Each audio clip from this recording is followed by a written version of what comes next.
de nós, mas ele está dentro de nós. Infelizmente, eu tenho que dizer isso, muitos de nós cristãos, lógico que nós não podemos generalizar, estão vivendo nesse lugar chamado Sodoma, o lugar da passividade, tá bom? Então eu queria falar com vocês rapidinho aqui hoje sobre alguns traços da personalidade de uma pessoa passiva, né? Para que nós possamos reagir, né? O objetivo é nos levar à reação, né? Para que nós possamos sair da passividade, amém?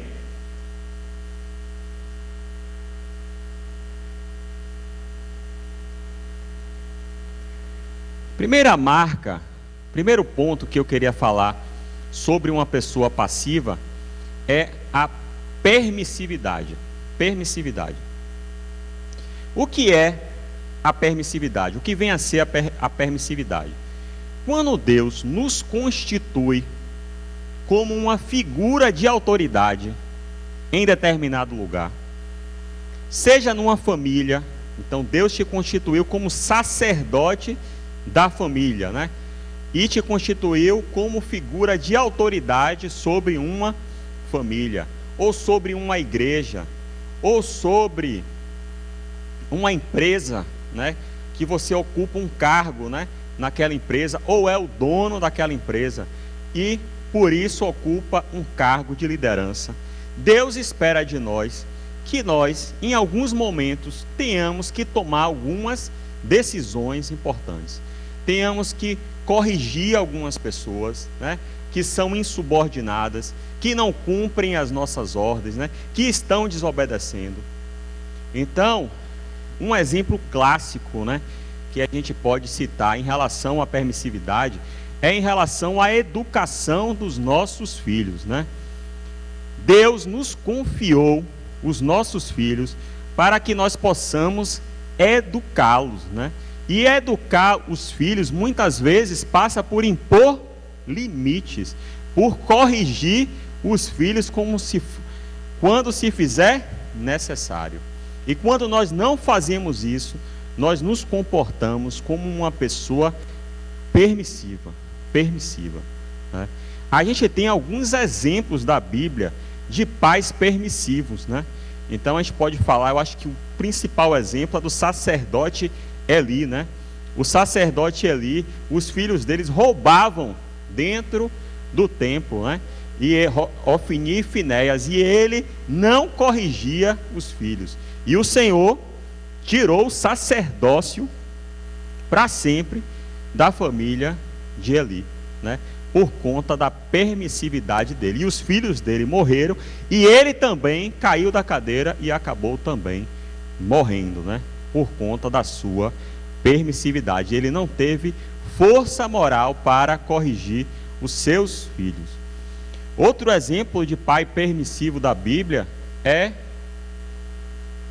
a gente pode falar, é o Davi, né? O próprio Davi. O Davi também não corrigiu os seus filhos, né? E aí, por conta disso, a gente teve uma série de episódios que ocorreram, né?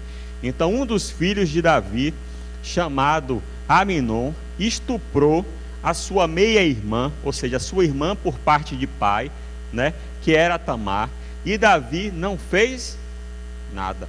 E aí, Absalão ficou revoltado com essa situação e foi lá e matou Aminon por conta disso. Depois o próprio Absalão, que também não era corrigido, se insurgiu contra o reinado de Davi para tentar tomar o reinado dele. Nós podemos falar também do próprio Jó, né? Jó era um homem justo, temente a Deus, que se desviava do mal. No entanto, os filhos de Jó faziam festa todos os dias. Todos os dias tinha festa na casa dos filhos de Jó. Se tinha festa todos os dias, alguém trabalhava? Então quem estava dando dinheiro para eles fazerem as festas? Todos os pais permissivos da Bíblia perderam os seus filhos. Quando nós somos pais permissivos, nós não podemos perder assim para a morte, mas muitas vezes perdemos os filhos para o crack, para o álcool, para a criminalidade, para o homossexualismo.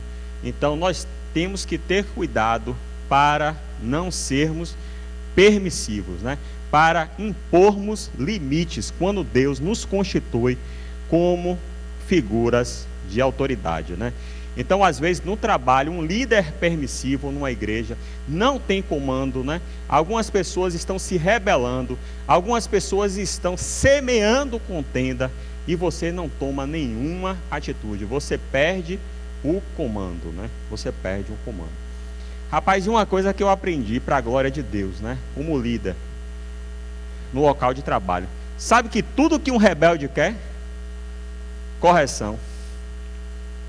Tudo que um rebelde precisa é de correção. Então, um líder, né, permissivo, ele não corrige os seus liderados. Muitas vezes também empresários, né, que tem pessoas na sua empresa que estão roubando, que estão contaminando os demais, né, com disse-me-disse, com fofoca, com contenda, e ele é o dono, ele não toma nenhuma atitude, né? E aí já diz o ditado, né, que uma maçã podre contamina todo o cesto. Algumas mulheres também, né, que já foram traídas inúmeras vezes, e homens também, né? Hoje não tem tanta diferença entre homem e mulher. Inclusive que apanham, né, dos seus maridos, né, e não tomam nenhuma atitude. Ficam na passividade e na permissividade. Então, amados, esse seria o primeiro ponto que marca a vida, né, de uma pessoa passiva, a permissividade. Amém? Glória a Deus. Amados, um outro ponto que a gente pode, assim, citar, né, falar a respeito de uma pessoa passiva é a respeito do seu comportamento no campo profissional, né? Quando o homem caiu, né, na verdade o homem sempre trabalhou, né? Antes da queda, o homem trabalhava como? Guardando o jardim, que era algo extremamente prazeroso, né? Que era algo extremamente prazeroso. Mas após a queda, o que é que o Senhor falou? Do suor do seu rosto comerá o homem. A forma como Deus estabeleceu para o homem se sustentar aqui na terra é através do trabalho. Não importa que tipo de trabalho, se for lícito, todos os trabalhos têm valor. Toda a profissão, quando é exercida com esmero, com dedicação para a glória de Deus, é sagrada, sagrada. Mas, infelizmente, muitos irmãos são passivos, têm apresentado um comportamento de uma pessoa passiva nesta área profissional, né? Então, muitos estão desempregados há muito tempo e não tomam iniciativa de procurar um emprego, né?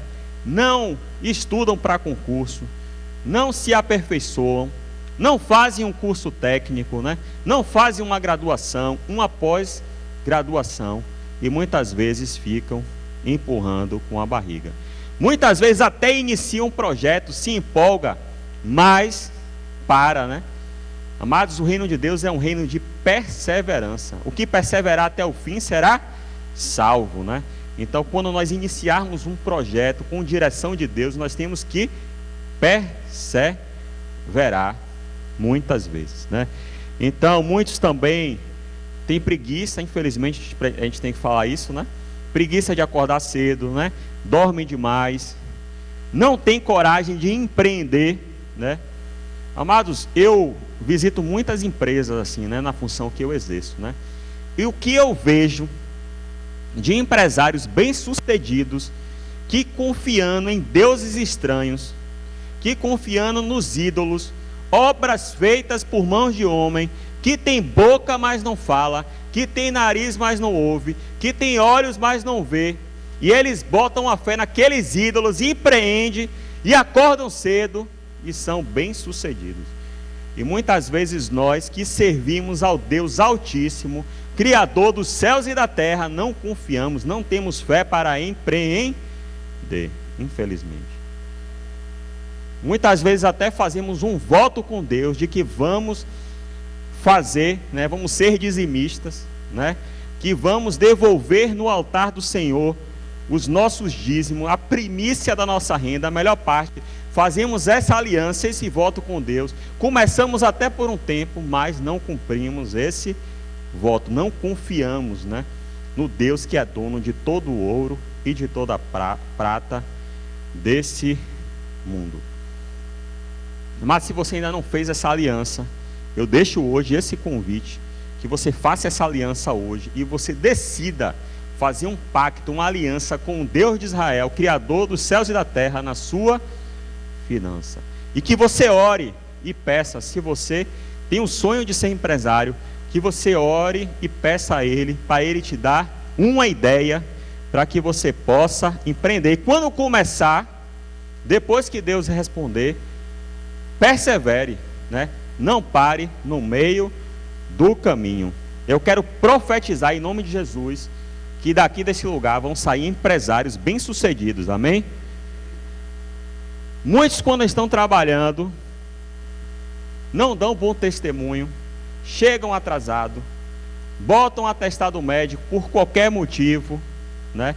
Infelizmente, a gente sabe disso também, que temos, eu posso falar, muitos cristãos que não dão bom testemunho nesse aspecto, né? Não fazem a diferença, não tomam iniciativa, não são proativos, não se engajam, né?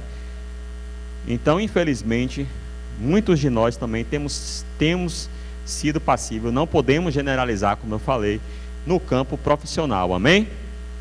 Glória a Deus.